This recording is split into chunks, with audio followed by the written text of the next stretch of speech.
There are friends who are connected on Zoom. We are having this satsang in Oro Valley Ashram, Rishikesh, and many of our friends are present here. So, जैसे कि हम प्रत्येक दिन अद्वैत वेदांत का चिंतन मनन और निधिध्यासन करते हैं इस प्लेटफॉर्म से, और अद्वैत वेदांत में केवल एक ही बात कही है कि reality is not dwell, ultimate essence, ultimate reality, ultimate truth is one only, and that is everybody's essence. अंतिम सत्य एक है, अंतिम वास्तविकता एक है, दो नहीं है। दो दिखाई देते हैं, लेकिन जब हम उसके सार में जाते हैं, उसके स्रोत में जाते हैं, तो हमें मालूम पड़ता है एक ही है। और उसको अन्य मतों ने भी, अन्य संप्रदायों ने भी दूसरी तरीके से कहा। क्या कहा? सबका मालिक एक। अद्वैत वेदांत कहता है सबका स्रोत एक। दूसरी जगह कह दिया सबका मालिक एक। किसी ने कहा वासुदेव है सर्वम, सब कुछ वासुदेव ही है। उसमें भी वही आ गया भक्ति के सिद्धांत में।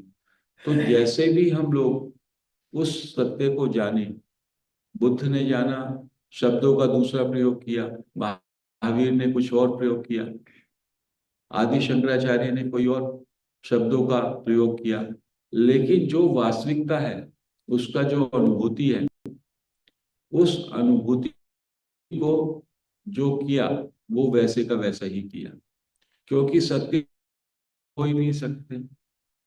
सत्य तो एक ही है।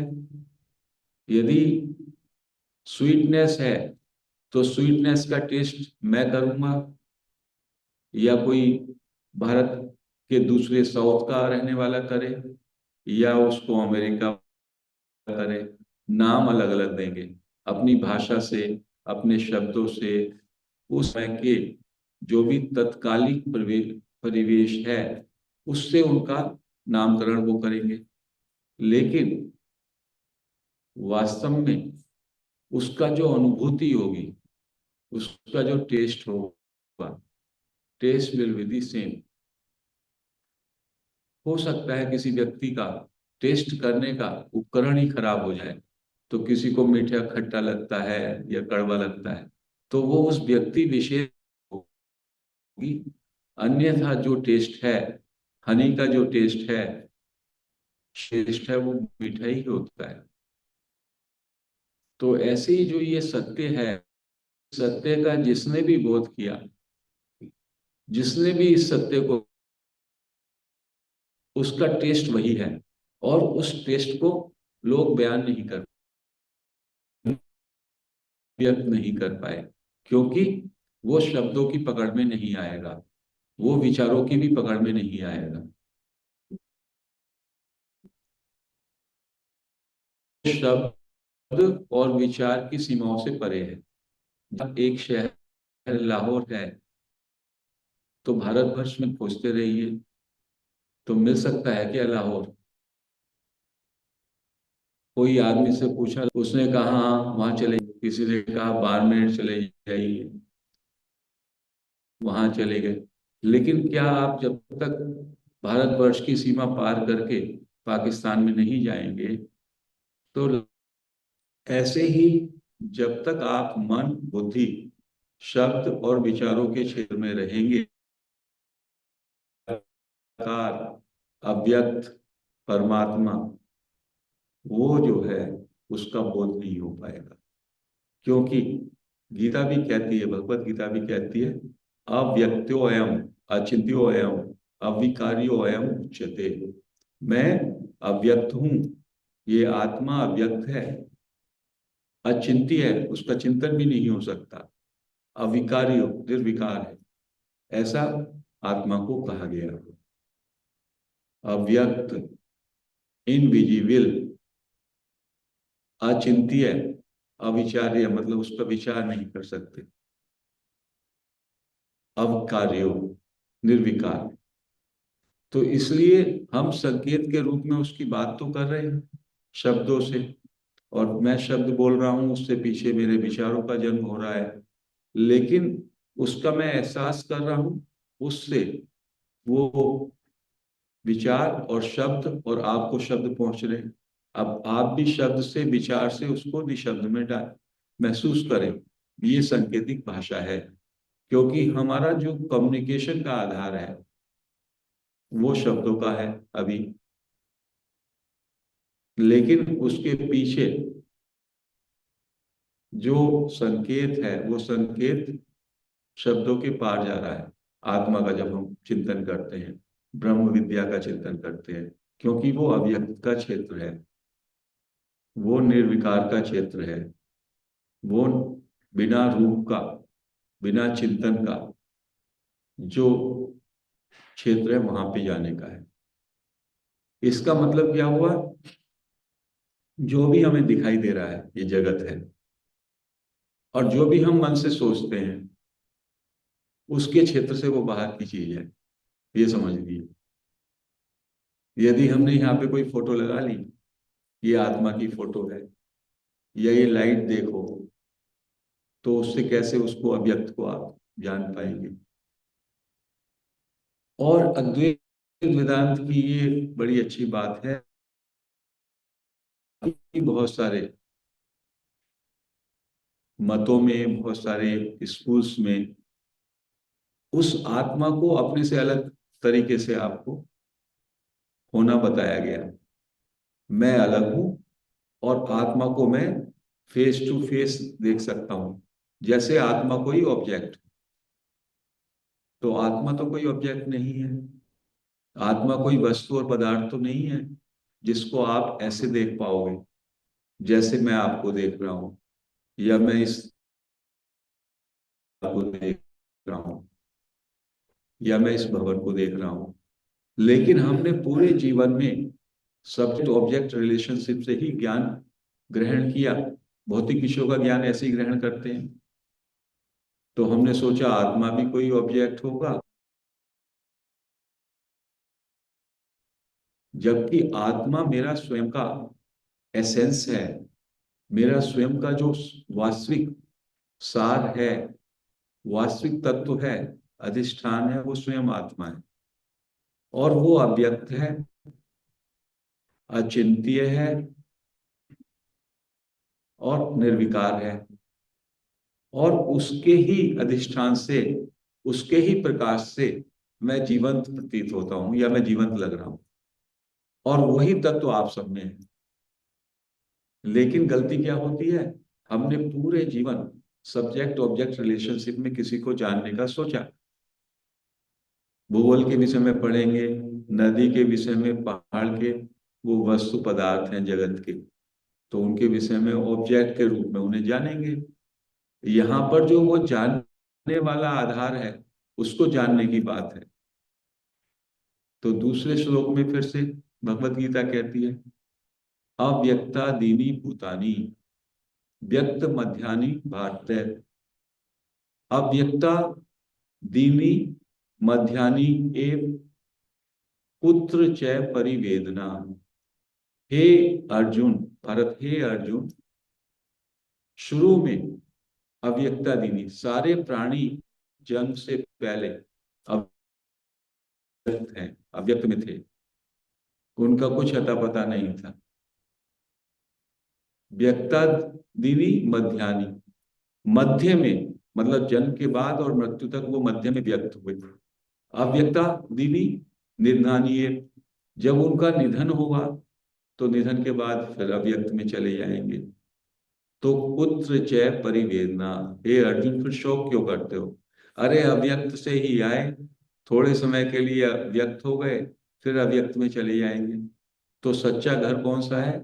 अव्यक्त है, जिसको पर ब्रह्म भी कहा, जिसका कुछ पता नहीं, प्रायर टू कॉन्शियसनेस, उसको निसर्गदत्त महाराज कहते हैं कि जब आप व्यक्त हैं तब आपका जो एसेंस है मैं हूं, लेकिन ये मैं हूं भी, आई नो आई एम, ये भी जब तक आप शरीर में हैं, ह्यूमन बॉडी में हैं, तब तक आपका सत्य है। इससे भी पहले की स्थिति है अव्यक्त की, जिसको वो कहते हैं परब्रह्म। तो इसको हम कैसे जाने? तो कहते हैं इसको जानते हैं, आई डोंट नो, मेरा पता नहीं। असली पता आपका बेपता है, वो है, क्योंकि वो अज्ञात है, वो बहुत विराट है। जो ज्ञात का क्षेत्र है वो इतना छोटा है, बहुत ही छोटा। और ज्ञात जितना भी है वो मन बुद्धि के क्षेत्र में है। और जो आत्मा है, परमात्मा है, वो विराट है, परम विराट, वो अज्ञात है। तो उसको ये मन बुद्धि के आधार पर आप जान नहीं सकते। केवल सांकेतिक रूप से, जैसे कि हम अभी चर्चा कर रहे हैं, उधर की तरफ हम कुछ आभास पा सकते हैं, हाँ ये विराट चीज है, ये बड़ी चीज है, ये मेरे मेरे समझ के बाहर है। और इसलिए जो भी गुरु हुए, जो भी बुद्ध पुरुष हुए, जब उस अज्ञात से उनका साक्षात्कार हुआ तो वो मिट गए, वो खत्म हो गए।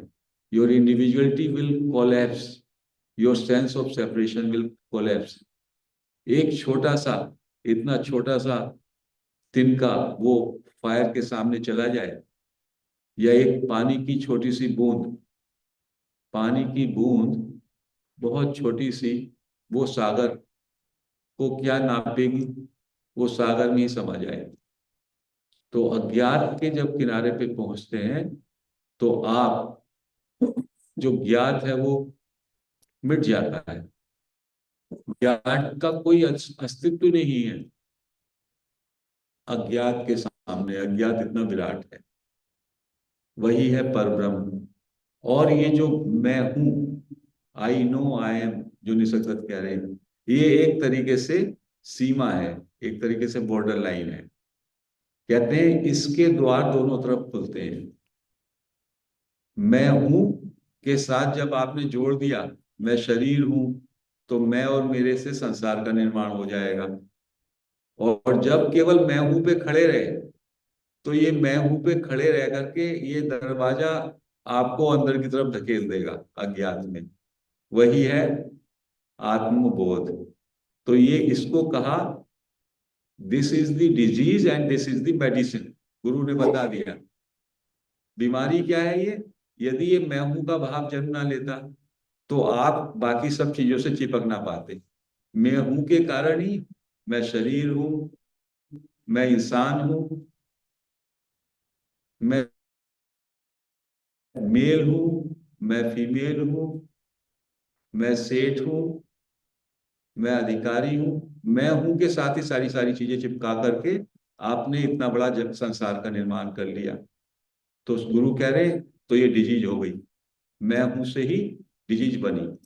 और मैं हूं पर ही केवल आ गए आप, केवल मैं हूं पे आ गए तो ये मेडिसिन का काम करेगी। ये अब मैं हूं भी मिट जाएगा, और फिर क्या रह जाएगा? अज्ञात, वो परम तत्व।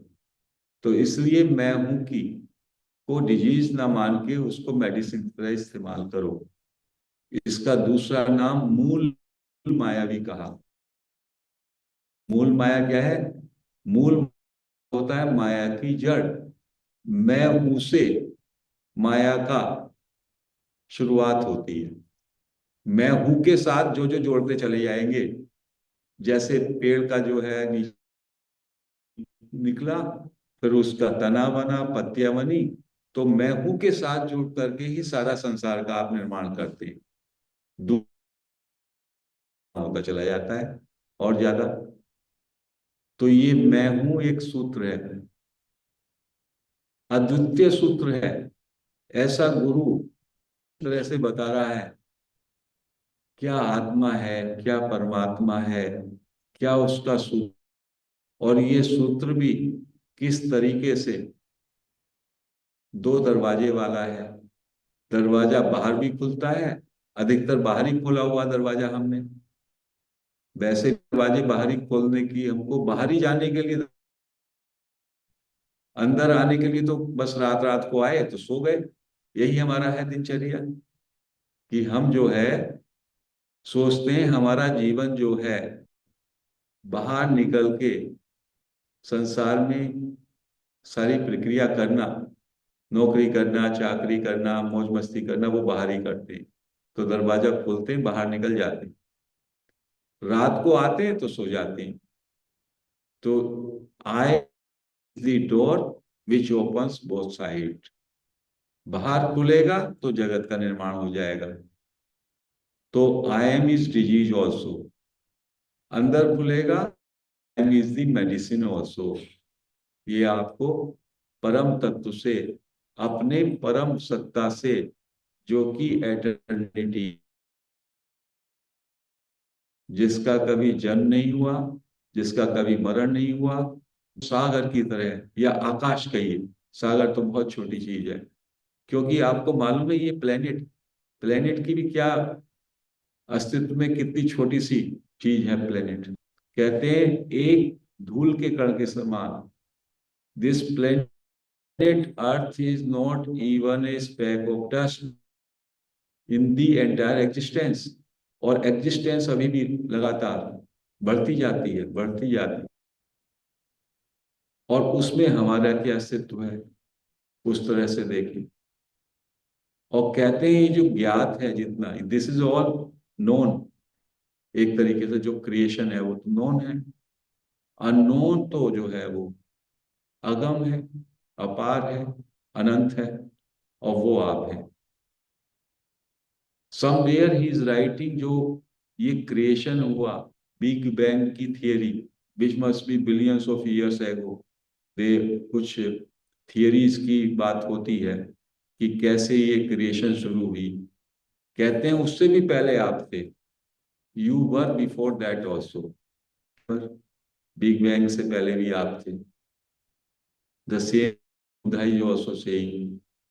लेकिन शरीर मान लिया तो अभी से रोना गाना शुरू हो जाता है, मेरे बाद इसका क्या होगा, उसका क्या होगा। अब तो मैं 70 का हो गया, अब तो मैं 60 का हो गया, क्योंकि आपने अपने को एक शरीर मन बुद्धि मान लिया है। तो धीमे धीमे when you start contemplating, when you start understanding that your true nature is eternal, eternal I, जिसको रमन महर्षि कहते हैं, शाश्वत में। एंड जो ये मैं, झूठा मैं है, ये तो है ही नहीं, केवल इट इज ओनली परिचय के लिए। जैसे कुछ लोग जो है रॉ एजेंट हैं, या कुछ इंटेलिजेंस सर्विसेज में जिनकी भर्ती होती है ना, तो उनका नाम वगैरह सब बदल दिया जाता है, कार्ड या खुफिया एजेंसी में होते हैं, नाम भी सब कुछ बदल देते हैं। तो इस जगत में काम करने के लिए, व्यवहार करने के लिए हम लोगों के ये नाम और रूप रखे गए। ये नाम है, ये इसका काम है, बस उतना। और हमने इसको परमानेंट समझ लिया। और जो परमानेंट है, जो हमारा स्वरूप है, उसको भूल गए। और भूल के हम सोच रहे हैं कि इस नकली नाम रूप की स्थिति में हमें वो परम सत्य और वो परम आनंद हमें मिल जाए। This is paradox. ये एक झूठी बात पकड़ी हुई है, और इसमें सब के सब इधर से उधर चक्कर लगा रहे हैं कि हमें ये नहीं छोड़ना जी, नाम तो मैं ये रखना चाहता हूँ, फिर बाद में मैं ये लगाऊंगा कि मैं तो बुद्ध हो गया, मैं तो महावीर हो गया, मैं तो ज्ञानी हो गया। मैं इस अपने देह के पुतले को ही देहातीत बनाना चाहता हूँ, अमर बनाना चाहता हूँ। और कितनी स्टोरी भी हमने सुनी कि कितने राक्षस, कितने असुर लोग जो है कितना बड़ा बड़ा तपस्या करते थे, वो भी यही काम करते थे, मानते थे यही वरदान कि मैं अमर हो जाऊं। और विष्णु भगवान और ब्रह्मा जी किसी तरह से कुछ उनको इधर उधर करके वरदान ऐसा दे देते थे जिससे भी बच ना पाए। हिरण्यकश्यप ने यही वरदान मांगा कि दिन में भी नहीं, रात में भी नहीं, आदमी से भी नहीं, जानवर से भी नहीं। क्या क्या मांगा? उसका क्या मंतव्य था? He wanted to be immortal as a body. In fact अपने को देह मानना यही जो है राक्षसी भाव है। ये कथा इसी बात को कह कि देह भाव में तुम अमर कैसे हो सकते हो बेटा? नहीं हो सकते। देह तो एक पुद्गल है, पदार्थ है, ऑब्जेक्ट है, और उसमें जो है बनना बिगड़ना चल रहा है। It is all transitory. But the light which is your essence, the substratum which is the essence of all of us, existence and consciousness, that is always there. And you can feel it right now. Aham Brahmasmi, that you can feel. And once you are established in that, then there is a state beyond that also. उसको कहा तुर्यातीत। मांडुक्य उपनिषद में कहा ये जो तीन अवस्थाएं हैं, जागृत, वेकिंग स्टेट, स्वप्न, dream state, susupti, deep sleep state. These three states are changing. When you are in the sleep, you are not in the waking state. When you are in the dream state, you are not in the waking state. So all these three states you cannot be. You cannot identify yourself कि मैं बस जागते हुए ही तो मैं हूं और सोते हुए आप नहीं हो, या स्वप्न में आप नहीं हो। But there is the fourth state, which is your real nature, that is the Turiya, that is the awareness, always remaining in the form of consciousness, जिसको निसर्गदत्त महाराज कहते हैं। Consciousness which remains in the form of sense of being. I am continuously knowing I am. Janna Pana, pure knowing. And when we establish in that, then we transcend that also. पर ब्रह्म दशा में क्या होता है? Sometimes you know you are, sometimes you also transcend that. You go beyond that. जो अव्यक्त की स्थिति है। और जो ये ग्रेट सेजेज हुए, Raman Maharshi, Nisargadatta Maharaj, and so many others, they are endless people. और जिनको हम जानते हैं, इसका मतलब ये नहीं कि जो नहीं जानते वो नहीं हुए। कहते हैं कि still in Himalayas, in great mountains, deep in forest, there are number of yogis who are there, but they go by the agenda, divine agenda. They are just sitting and sending the vibrations of peace. They are not allowed to spread those messages by interacting the people. Forest में एक tree है, वो वहीं से हवा ठंडी ठंडी फेंक रहा है। तो everybody who comes on this planet comes with some hidden talent, some agenda. Only when you connect with your inner self, you get to know what is your life mission for this temporary stay you have come here. आप कहीं जाते हो, आप कहीं भी जाते हो तो कुछ मिशन आप बना के लेके जाते हो।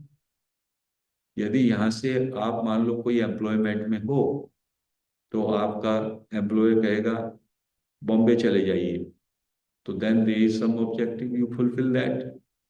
तो everywhere you are going with some agenda. So how come when you have come on this planet, you don't have any agenda? You have some agenda, but you have forgotten. जैसे कि किसी शहर में गए आप, और शहर के शुरू में एंट्री में ही आप किसी अटैचमेंट में आ गए, किसी प्रलोभन में आ गए। तो यहाँ पर ही जैसे ही आप पैदा हुए, आपके मम्मी पापा ने आपको सोशल कंडीशनिंग कर दी। अरे तू बहुत अच्छा लल्ला है, बड़ा सुंदर है, तुझे तो हम ये बनाएंगे वो बनाएंगे। And with that our conditioning goes, and we are never given freedom to think, to internalize what is our life mission. Nobody has told us in earlier times, जबकि मेटेरियलिस्टिक जो एस्पेक्ट था उस पे उतना विशेष ध्यान नहीं था, उस समय में लोगों को ये बोध हो जाते थे कि my life purpose is this. Now we are totally disconnected with our essence, with our real self, which will be guiding you. So all these sages tell us that the thought, the mind, the intellect, इनकी पहुंच में जब तक आप हैं तब तक बड़ी बड़ी बातें कर लेंगे, शास्त्र पढ़ लेंगे, विद्वान हो जाएंगे, लेकिन अपने कोर्स से कनेक्ट नहीं होंगे। अपने कोर्स से कनेक्ट होने के लिए at least establish yourself into the sense of knowing that you are pure existence, that is transcending the mind. जब हम बीइंगनेस में होते हैं तो क्या हमारी स्थिति होती है? आई एमनेस की, जो 1.5-2 साल के बच्चे की होती है, आप समझ लीजिए उस स्थिति में आप पहुंच जाओ। उसको क्या तो दुनिया का मालूम है, कुछ नहीं मालूम है। उसको यही नहीं मालूम कि वो, उसे ये नहीं मालूम कि आदमी की क्या शक्ल सूरत होती है और जानवर की क्या होती है, वो भी नहीं मालूम। उसको ये नहीं मालूम मेल क्या होता है, फीमेल क्या होता है, रुपया क्या होता है, पैसा क्या होता है। बस उसे इतना मालूम है मैं हूं, that is all. He knows only that, that is the pure knowing that I am. वो आत्मा का भाव है, उसको आत्मा कहते हैं, उसको बार बार। इसलिए जब निसर्गदत्त महाराज से पूछा गया, how do we do it, the seeker will come, devotees will come, how do we go, how do we establish ourselves into this I amness? Because he will say I am, and the person will say I so and so am. वो अपने साथ खुद आई के साथ बहुत सारी चीजें लगा लेता है, और गुरु कहता है आई एम का मतलब है प्योर आई एम। तो he will say go back in down in the memory. और जब आपको याद आए, सब में पहले जो आपका बचपना याद आए, वहां पे देखो कि आप क्या रहे, क्या फीलिंग थी आपकी। Establish in that pure feeling of I am. और या उसको इमेजिन करो, और वो भी नहीं होता तो क्या करो भाई? तो कहते हैं उस, आप जो सुबह को उठते हो 1-2 सेकेंड के लिए वहां ठहरो। उस समय आपका ये मैं, अभी मैं का उद्गम शुरू होता है। उससे पहले आप बिल्कुल, you are pure pure, just you are only aware you are. तो उसमें हमको ठहरना है। We have to establish there. उसके लिए क्या करना है? विचार हमारे रुक जाएं। Our mind should be still, cessation of thinking. तो both the ways we are trying in this सत्संग।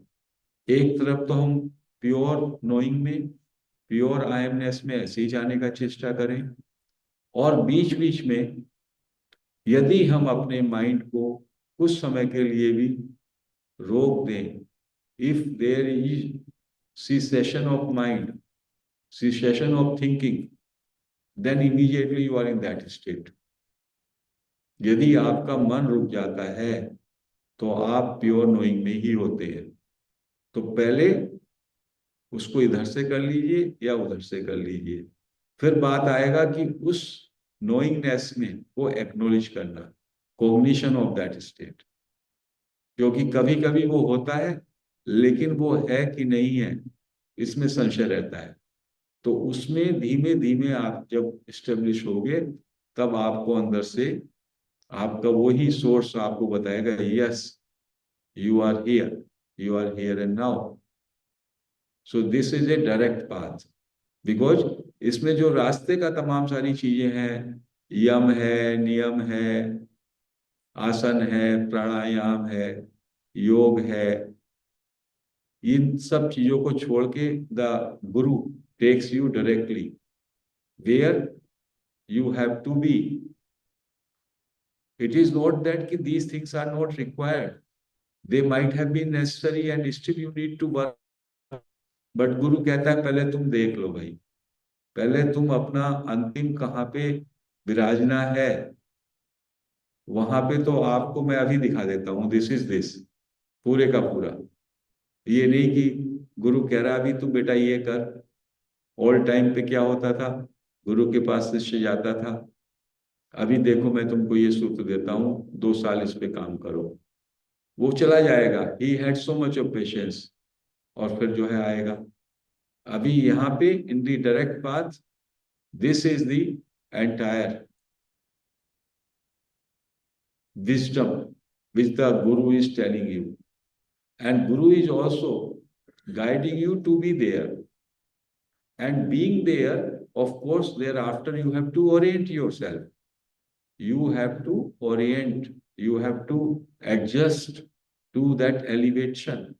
जब आप एक ऊंची जगह पे हो जाते हैं तो आपका व्यवहार, आपका जीवन ज्यादा शुद्ध होना ही है, प्यूरिटी आ ही जाएगी उस लेवल के हिसाब से।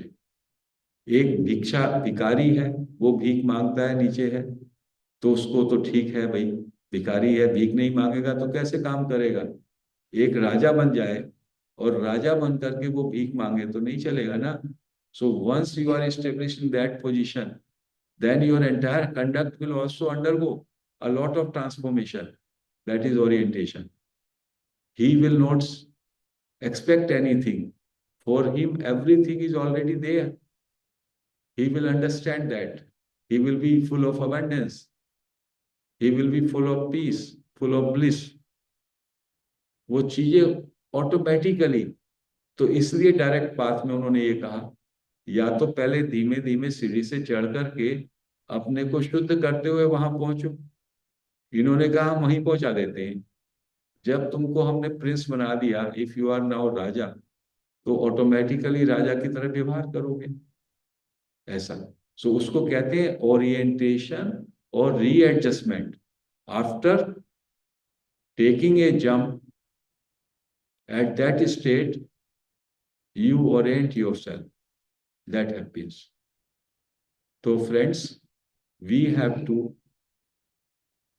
establish ourselves, we have to again and again इस पे चिंतन मनन करके बीइंगनेस में कैसे हम रहें, नोइंगनेस में कैसे रहें, अहम ब्रह्मास्मि जो है उसका सार यही है, अपना तत्व को कैसे जाने, उसमें प्रतिष्ठित कैसे हो, और उसके लिए जो बिगेस्ट इम्पेडिमेंट है, mind, thinking, sense of ego, sense of separation, उसके लिए these many techniques which we are adopting, that is only for that purpose, so that you are able to establish yourself, you are able to see what is the pure knowing, what is the pure being.